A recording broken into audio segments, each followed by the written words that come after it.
Good morning students. आज हम पढ़ेंगे एमएससी फाइनल फिजिक्स के अंदर एडवांस क्वांटम मैकेनिक्स को। और एडवांस क्वांटम मैकेनिक्स के अंदर हमने यूनिट नंबर 4 स्टार्ट की है, जिसके अंदर टॉपिक है हमारे पास Lagrangian formulations for field. Lagrangian formulations for field या आयलर लैग्रेंजियन इक्वेशन हम दोनों को डिस्कस कर रहे थे। इसमें से हमने आधे टॉपिक को पढ़ लिया था। इसमें हमारे पास है लैग्रेंजियन फॉर्मुलेशन फॉर फील्ड और आयलर लैग्रेंजियन इक्वेशंस। दो चीज़ों को हम पढ़ रहे हैं, एक ही है दोनों। उसके बाद हमने इसमें काफ़ी सारी चीज़ें पढ़ ली थी। यहाँ पर ये हमने लैग्रेंजियन के बारे में पढ़ा, लैग्रेंजियन की डिपेंडेंसी पढ़ी। पहले हम जब क्वांटम क्लासिकल पढ़ते हैं तो हमारे पास ये क्यू जे डॉट और टी पे डिपेंड करता है, लेकिन यहाँ पर साइन डॉट और ग्रेडेंट साइन और टी पे डिपेंड करेगा। उसके बाद हमने हैमिल्टोनियन वेरिएशन प्रिंसिपल लगा करके उसके अंदर लैग्रेंजियन डेंसिटी की वैल्यू पुट की। वैल्यू पुट करने के बाद हमने इसको सोल्व किया, और सोल्व करने के बाद हम इक्वेशन नंबर 7 तक पहुँच गए थे। इक्वेशन नंबर 7 तक पहुँच गए थे, ठीक है। और इसके बाद इक्वेशन 7 के अंदर हमने पुट कर दिया।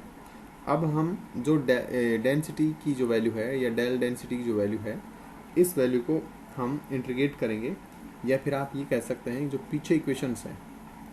देखो हमारे पास एक पीछे इक्वेशंस होगी कुछ ऐसी, जहाँ पर ये ऐसा लिखा होगा हमने, ये रही इक्वेशन नंबर जो 3 है। उसके अंदर हमने लिखा है कि T1 से T2 integration del L cut, और ये तो इसका फंक्शन है, और डी टी इक्वल टू 0 हमारे पास है। तो हम यहाँ पर जो डेल और एल कट है इसकी वैल्यू यहाँ पुट करते हैं, यानी कि इक्वेशन नंबर 3 के अंदर पुट करते हैं। किसको? Equation number 7। तो आप लिखोगे कि इक्वेशन नंबर 7, इक्वेशन नंबर जो 7 है उसको हम पुट कर रहे हैं इक्वेशन नंबर 3 में, एंड वी गेट, और हमें क्या मिलेगा?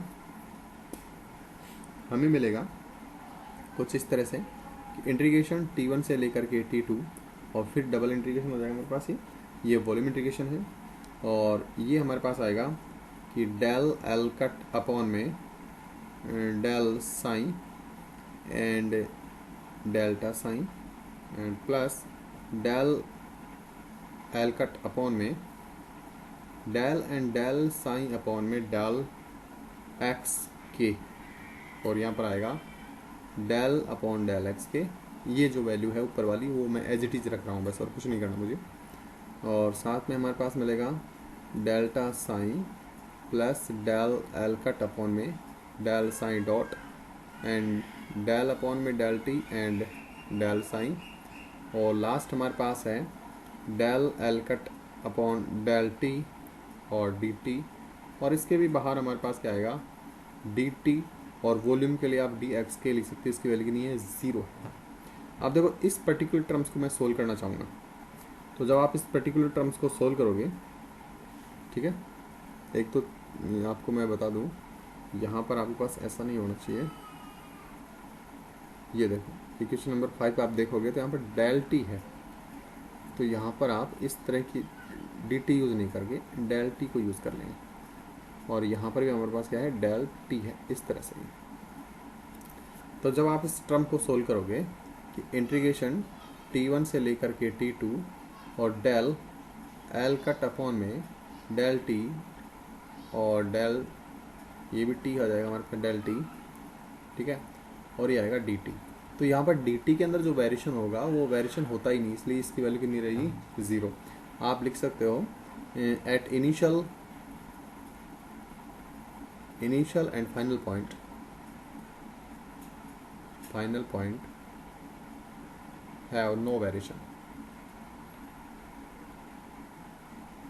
सो वेरिएशन नहीं होगा, तो इसका मतलब इसकी जो वैल्यू है, ये साइन लग रहा है आपको ना, साइन नहीं है, टी है, ये इसको हटा दीजिए। तो del T D T equal to कितना रहेगा? 0। रीज़न क्या होता है कि टाइम के अंदर कोई वेरिएशन नहीं होता। यदि आप देखोगे भी तो पाथ के अंदर वेरिएशन पॉसिबल है, पाथ के अंदर तो पॉसिबल वेरिएशन संभव है। जैसे कि पॉइंट ए से पॉइंट बी पर हम गए, तो हमारे पास बहुत सारे पाथ हो सकते हैं इस तरह से। तो पाथ के अंदर तो वेरिएशन हो सकता है, लेकिन टाइम के अंदर कोई वेरिएशन नहीं होगा, टाइम के अंदर कोई वेरिएशन नहीं होगा, इसलिए टाइम का वेरिएशन की जो वैल्यू है 0। आप इस वैल्यू को ऊपर वाली समीकरण में रख देंगे, तो आपके पास ये वाला जो पार्ट है वो कितना हो जाएगा? 0। तो आपके पास केवल ये बचेगा, तो मैं इसको लिख रहा हूँ। तो हमारे पास जब ये बचेगा तो मैं इसको इस तरह से लिख पाऊंगा कि अबो इक्वेशन पुट इन इक्वेशन, मैं इसको इक्वेशन देना चाहूँगा, इसको आप दे देंगे इक्वेशन नंबर 8। तो आप 8 के अंदर पुट कर देंगे इसको 8 के अंदर, तो आपको मिलेगा कि इस तरह से इंटीग्रेशन T1 से लेकर के T2 एंड वॉल्यूम इंटीग्रेशन, और साथ में हमारे पास है डेल एल कट अपॉन में डेल साइन और डेल साइन, प्लस ये रहेगा डेल और एल कट अपॉन में डेल और del sign upon del X के, और साथ में डेल अपॉन में डेल एक्स के और डेल्टा एक्स डेल्टा साइन है ये, और फाइनल पॉइंट हमारे पास डेल एल कट अपॉन में del sign dot and del upon में डेल टी, एंड ये हो जाएगा डेल साइन और डी टी और डी एक्स के equal to zero, equal to zero. इसको आप देंगे इक्वेशन नंबर 9। अब आप इक्वेशन नंबर 9 के अंदर देखिएगा, जो आपके पास सेकंड टर्म है ये वाली, इसको आप फर्स्ट टर्म दे दीजिएगा, इसको आप सेकंड टर्म दे दीजिएगा, और इसको आप थर्ड टर्म दे दीजिएगा। तो सेकंड टर्म को हम एक बार सोल्व और अलग से करना चाहेंगे, सेकंड टर्म को हम एक बार अलग से सोल्व करके वापस इसी के अंदर ला करके रखना चाहेंगे। तो आप लेंगे taking second term of equation 9, आप लिखोगे taking second terms of equation 9। तो 9 के अंदर जो सेकंड टर्म थी वो हमारे पास इस तरह से इंटीग्रेशन, यहाँ पर जो इंटीग्रेशन है 2 इंटीग्रेशन है, लेकिन यहाँ पर मैं केवल वॉल्यूम इंटीग्रेशन के रेस्पेक्ट में इसको सोल्व करना चाहूँगा, टाइम इंटीग्रेशन के रेस्पेक्ट में अभी सोल्व में नहीं कर, ठीक है। तो यहाँ पर वॉल्यूम इंटीग्रेशन लिया है, और डेल एल कट अपॉन में डेल और डेल हमारे पास रहेगा साइन अपॉन में डेल एक्स के, और इधर आपके पास है डेल अपॉन में डेल एक्स के, और ये रहेगा डेल और साइन। तो मैं यहाँ पर वॉल्यूम ले रहा हूँ, तो आपके पास इंटीग्रेशन भी वॉल्यूम इंटीग्रेशन होनी चाहिए। इसको आप फर्स्ट फंक्शन मान लीजिए, इसको आप सेकंड फंक्शन मान लीजिए, इसका आप इंटीग्रेशन कर दीजिए सिंपली जैसे करते हैं। तो आप लिखोगे फर्स्ट फंक्शन, ओके। तो आपके पास फर्स्ट फंक्शन है del L cut del L cut upon del और del sign upon del X के, ये रहेगा इनटू सेकंड का डिफरेंशिएशन, सॉरी इंटीग्रेशन। सेकंड का जब इंटीग्रेशन करोगे विद रिस्पेक्ट टू एक्स के, और इधर भी क्या एक्स के, तो आपके पास केवल ये बचेगा डेल्टा साइन, और यहाँ पर लिमिट रहेगी volume limit, volume limit minus का, फिर इंटीग्रेशन रहेगा, वॉल्यूम ही रहेगा। लेकिन अब की बार क्या रहेगा, फर्स्ट का तो डिफरेंशिएशन और सेकंड का इंटीग्रेशन। तो फर्स्ट का डिफरेंशिएशन करेंगे तो डेल अपॉन में डेल एक्स के, और साथ में आपके पास आएगा डेल एल कट अपॉन में डेल और del sign upon del X के, ये रहेगा। और सेकंड का जब आप समाकलन करोगे तो ये आ रहेगा डेल साइन और डी एक्स के रहेगा, ठीक है। अब आप इसमें देखोगे जब आप वॉल्यूम इंटीग्रेशन कर रहे हो तो लिमिट तो कुछ ना कुछ होगी, लेकिन वेरिएशन किसके अंदर हो रहा है, वेरिएशन हो रहा है डेल साइन में। और डेल साइन के अंदर जब आप वॉल्यूम लिमिट लगाओगे तो वॉल्यूम लिमिट में आप इनिशियल और फाइनल लगाते हो, बीच में किसी भी पथ के अंदर आप वॉल्यूम वो लिमिट नहीं लगा सकते, ठीक है ना। यदि हमारे पास पार्टिकल पॉइंट ए से पॉइंट बी पर जा रहा है तो या तो आप इनिशियल और फाइनल पॉइंट की ही लिमिट लगाते हो, आप बीच में किसी पॉइंट की लिमिट नहीं लगाते। तो बीच में नहीं लगाओ तो बीच में तो वेरिएशन होता है, लेकिन जब आप इनिशियल और फाइनल लिमिट लगाते हो तो फाइनल इनिशियल पर तो वेरिएशन होता नहीं। ऑब्वियसली बात है, ये टर्म्स कितनी हो जाएगी, 0। तो आपके पास ये वाली बचेगी, तो आप लिख सकते हो। इसके अलावा एक रीज़न और भी है, ठीक है ना, एक रीज़न और भी मैं आपको बताना चाहूँगा, और वो रीज़न ये है कि जब आप इनफाइनेट बॉक्स को इस्तेमाल कर रहे हो जिसकी दीवारें इनफाइनेट है, जो हमारे पास पॉइंट ए है और ये पॉइंट बी की तरह बिहेव करेगा, और यहाँ पर हमारे पास कोई भी एक पार्टिकल है जिसके लिए वेव फंक्शन मान रहे हैं कितना साइन है। जब ये पार्टिकल बाउंड्री के पास यहाँ पर जाता है और जब ये पार्टिकल यहाँ जाता है तो आपको पता होना चाहिए कि according to the property of wave function infinity पर जो है, या फिर जो वॉल होते हैं, दीवार होती हैं बॉक्स की, उस दीवारों पर जो प्रोबेबिलिटी है या जो साइन की वैल्यू है वो ज़ीरो होनी चाहिए, ठीक है ना, क्योंकि कण के पाए जाने की जो प्रोबेबिलिटी है केवल बीच के अंदर ही रहेगी, इसकी दीवारों पर पाए जाने की प्रोबेबिलिटी ज़ीरो है। तो ये भी हमारे पास एक रीज़न है। मैं इसको एक थ्योरेटिकली लिख सकता हूँ, अपन थ्योरेटिकल भी लिख देंगे इसको। तो थ्योरेटिकल पास ऐसे लिखोगे, the integration of first term, the integration of first term, okay, Venice, Venice का मतलब ज़ीरो हो जाएगी, बिकॉज मैं इसे इस्तेमाल कर लूँ, साइन फॉल रैपिडली, यानी कि तेजी से गिर जाता है, rapidly eight infinite distance, eight infinite distance, ये भी आपके पास एक रीज़न है, ठीक है। और बाउंड्री कंडीशन भी आप लगा सकते हो, तो यहाँ पर आप एक चीज़ और लिख सकते हो, according to wave function boundary condition,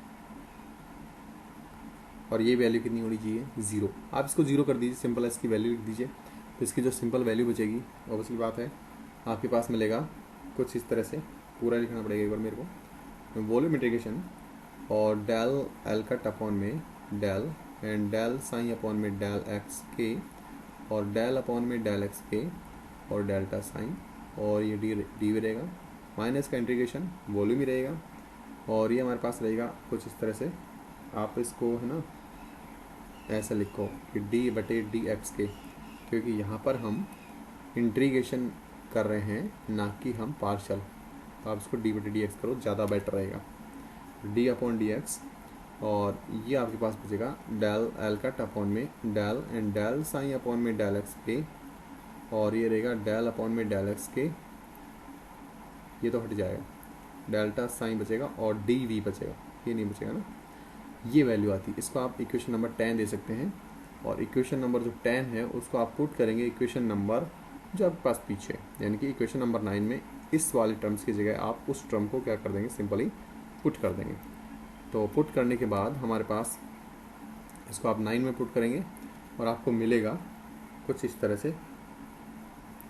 एक बार और एक चीज़ और कर लेते हैं, अपन थर्ड टर्म्स को और सोल्व कर लेते हैं, इसको आप रुक जाइए थोड़ी देर, ये जो थर्ड टर्म्स है इसको और सोल्व करेंगे, ठीक, और इस थर्ड टर्म को लेंगे, तो आप इस यहाँ पर इसको 1 मिनट के लिए छोड़ दीजिए, आप लिखेंगे टेकिंग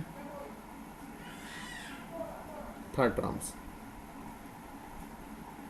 टेकिंग थर्ड टर्म्स, तो जो थर्ड टर्म्स है उसको लेंगे, और थर्ड टर्म्स हमारे पास ये है कि डेल एल कट अपॉन में del sign dot and del upon में del T and delta psi and D T. इस टर्म को मैं टाइम के रेस्पेक्ट में ले रहा हूँ, टाइम t1 से लेकर के टाइम t2 के बीच में, ओके। आप वॉल्यूम के लिए भी ले सकते हैं, लेकिन हम इसको t के लिए सोल्व कर लें, क्योंकि इससे कोई फर्क नहीं पड़ने वाला, क्योंकि हमने देखो वॉल्यूम लिया था, और इक्वेशन नंबर 10 में देखोगे आप तो वॉल्यूम इंटीग्रेशन वापस आ गया, तो जैसे लिया था वैसे वैसे रख देंगे। इसमें भी हमारे पास टाइम इंटीग्रेशन आएगा, तो सेम वही बात है, आप इसको सोल्व कर लीजिए, इसको फर्स्ट मान लीजिए, इसको आप सेकंड मान लीजिए, और वही मेथड रहेगा। तो आपके पास मेथड क्या है, फर्स्ट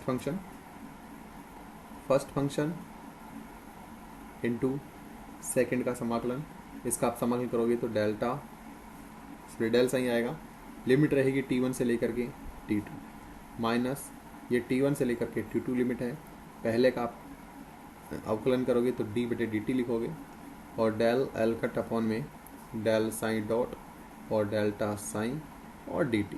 अब देखो फिर वही इनिशियल और फाइनल पॉइंट पर इसके ऊपर आप लगाओगे, तो आप लिखोगे सिंपली डेल्टा साइन जो है वो t1 से लेकर के t2 के बीच में कितना होता है, 0।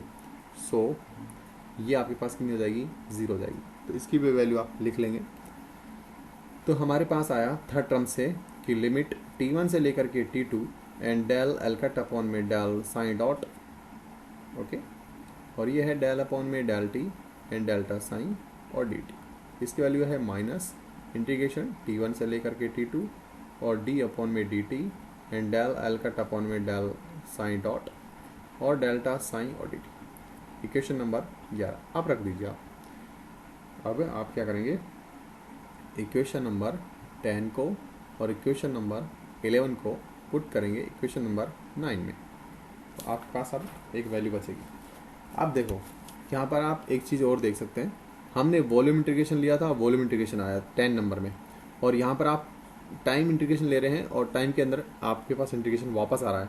तो जैसे हमने उठाया था वैसे वैसे रख सकते हैं, क्योंकि हम टी के रेस्ट में जो इंटीग्रेशन पद को लेके आए थे और यहाँ पर आपके पास वापस टी के रेस्ट में आ रहा। यदि ये सोल्व हो जाता तो अपन लिमिट को अलग अलग करके लिखते हैं, क्योंकि इस पर वॉल्यूम लिमिट बची हुई है और उस पर टाइम लिमिट बची हुई है।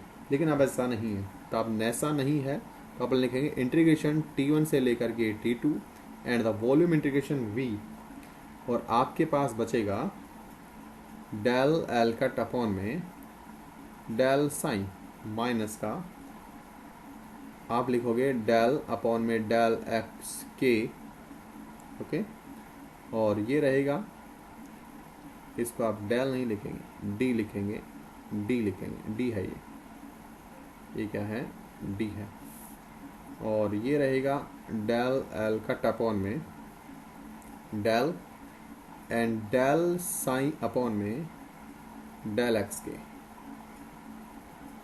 ये बंद है माइनस। अब देखो इसके साथ वॉल्यूम इंटीग्रेशन था, उस वॉल्यूम इंटीग्रेशन को मैं बाहर लिख रहा हूँ, और ये रहेगा डी अपॉन में डी टी और डेल एल कट अपॉन में डेल साइन डॉट।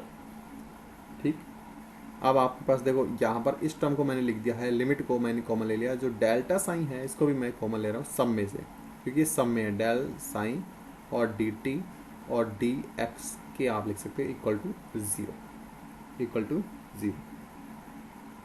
और इक्वेशन नंबर आप जब इसको देखो, आप इसको आप दे सकते हैं इक्वेशन नंबर 12, तो 12 के अंदर ये जो वैल्यू है कम्प्लीटली ये 0 के बराबर आ रही है। तो ऑब्वियसली बात है कि किसी भी फंक्शन का यदि आप इंटीग्रेशन करते हैं वो 0 आ रहा है, तो वो फंक्शन ही कितना होना चाहिए, 0। तो आप इसको 0 कर सकते हैं, या फिर आप ऐसे लिख सकते हैं कि डेल्टा जो साइन है वो नॉट इक्वल टू 0 है, और डेल्टा टी और डेल्टा एक्स की जो वैल्यू होगी वो ऑब्वियसली बात है, यानी कि इंटीग्रेशन और डी टी और डी एक्स की जो वैल्यू है वो अब 0 होनी चाहिए। 0 होगी तो ऑब्वियसली बात है ये फंक्शन भी कितना होना चाहिए, 0। तो आप इस फंक्शन को 0 कर सकते हैं। थोड़ा सा रीजन लिखेंगे, रीजन क्या है, इन इक्वेशन 12 आप लिखोगे इन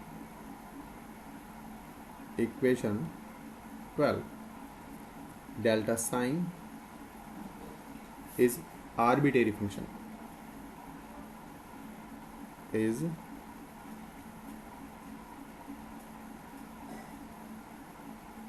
arbitrary, then equation 12 equivalent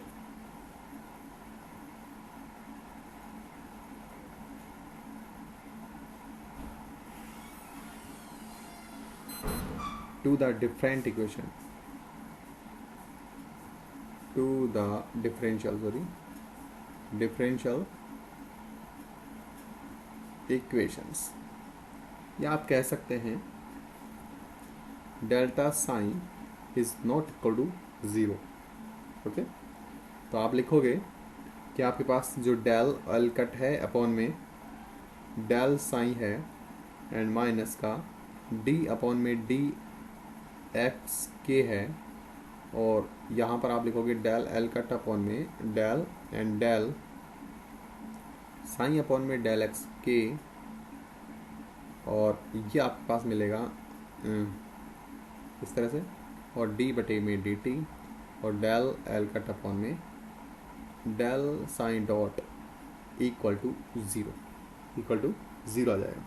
ठीक है, एक चीज़ और आप इसको इस तरह से भी लिख सकते हैं, देखिएगा यहाँ पर आप के का इस्तेमाल कर रहे हैं और के की वैल्यू हमारे पास 1, 2 और 3 होगी, तो आप इसको ऐसे लिख सकते हैं कि डेल एल कट अपॉन में डेल साइन माइनस का सिग्मा एंड के 1 से लेकर स्टार्ट होगा और कहाँ तक जाएगा, 3 तक जाएगा, कहाँ तक जाएगा, 3 तक, और इसको आप लिखोगे डी अपॉन में डी एक्स के, और ये रहेगा डेल एल कट अपॉन में del and del sign upon में डेल एक्स के और माइनस का डी अपॉन में डी टी और डेल एल कट अपॉन में del sign dot equal to 0। ये आपके पास एक इक्वेशन आती है और इस इक्वेशन को बोलते हैं आयलर लैग्रेंजियन इक्वेशन फॉर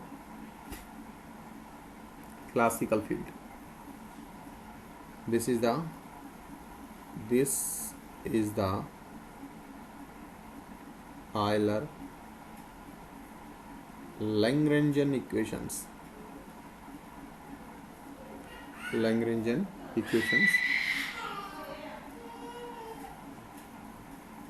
और क्लासिकल फील्ड इक्वेशन और क्लासिकल फील्ड इक्वेशंस। और ये जो है वो हमारे पास जो क्लासिकल फिजिक्स के अंदर आती है सेम हमारे पास क्या ये इक्वेशन आई है। और क्लासिकल फिजिक्स के अंदर या क्लासिकल मैकेनिक्स के अंदर क्या कैसे आती है आप ये भी लिख सकते हैं। This is the and corresponding to the, मैं लिख देता हूँ इधर, this is corresponds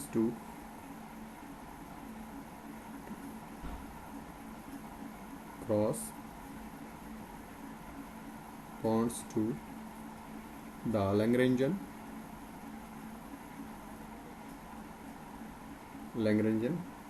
equation in classical mechanics.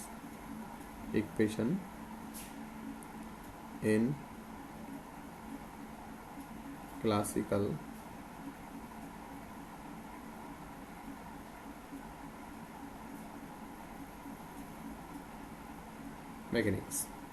तो क्लासिकल मैकेनिक्स में क्या आती है, del L upon del psi minus का डाइवर्जेंस, ये ग्रेडियंट बोल सकते हैं, एंड डेल एल अपॉन में डेल और डेल साइन और माइनस का डेल अपॉन में ये आएगा डी अपॉन में डी टी और इसको लिखेंगे डेल एल अपॉन में del sign dot equal to 0।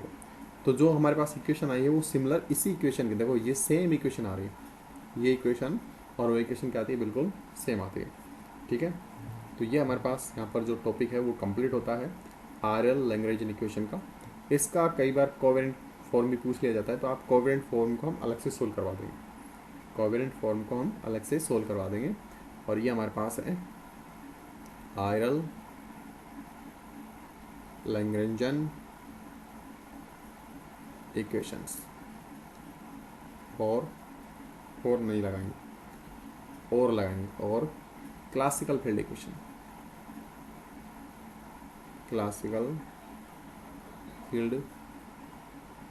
Equation, में इसको बोल सकते हैं।